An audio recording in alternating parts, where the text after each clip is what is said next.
যুক্তরাষ্ট্র ইসরায়েলের সঙ্গে যুদ্ধে যোগ দিলে পরিণতি ভয়াবহ হবে বলে হুঁশিয়ার করে দিয়েছেন ইরানের পররাষ্ট্রমন্ত্রী আব্বাস আরাঘচি।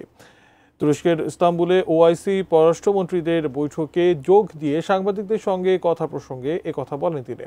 ওই বৈঠকে তুরস্কের প্রেসিডেন্ট এরদোয়ান বলেন, ইরানে হামলা চালিয়ে যুক্তরাষ্ট্র ও ইরানের মধ্যকার পরমাণু সংলাপকে বাধাগ্রস্ত করেছে ইসরায়েল।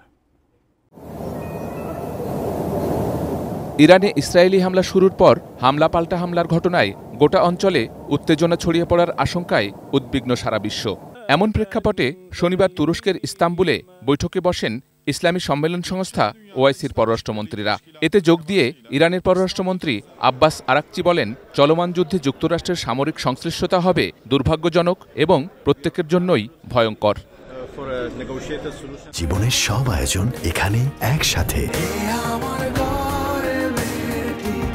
বৈঠকে ইরানে ইসরায়েলি আগ্রাসনের নিন্দা জানিয়েছেন ওআইসিভুক্ত দেশগুলোর পররাষ্ট্রমন্ত্রীরা। একই সঙ্গে দ্রুত চলমান সামরিক উত্তেজনা থামানোর আহ্বানও জানিয়েছেন তারা। মুসলিম দেশগুলোকে ইসরায়েলের বিরুদ্ধে সম্মিলিত অবস্থান নেয়া এবং ইরানের প্রতি সংহতি প্রদর্শনের আহ্বান জানিয়েছেন তুরস্কের পররাষ্ট্রমন্ত্রী হাকান ফিদান। তুরস্কের প্রেসিডেন্ট রজব তাইয়েব এরদোয়ান বলেছেন, হামলা চালিয়ে যুক্তরাষ্ট্র ও ইরানের মধ্যকার পরমাণু সংলাপকে বাধাগ্রস্ত করেছে ইসরায়েল। দেশটি গোটা মধ্যপ্রাচ্যে যুদ্ধ ছড়িয়ে দিতে চাইছে।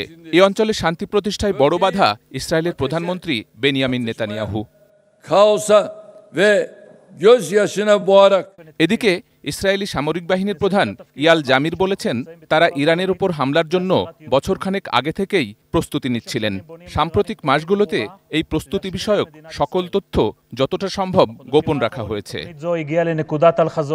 অন্যদিকে জাতিসংঘ নিরাপত্তা পরিষদে বক্তব্য রাখতে গিয়ে জাতিসংঘে নিযুক্ত মার্কিন দূত ডরোথি শে মুখ ফসকে বলে ফেলেন, ইসরায়েল মধ্যপ্রাচ্যে বিশৃঙ্খলা, সন্ত্রাস ও দুর্ভোগ ছড়িয়েছে।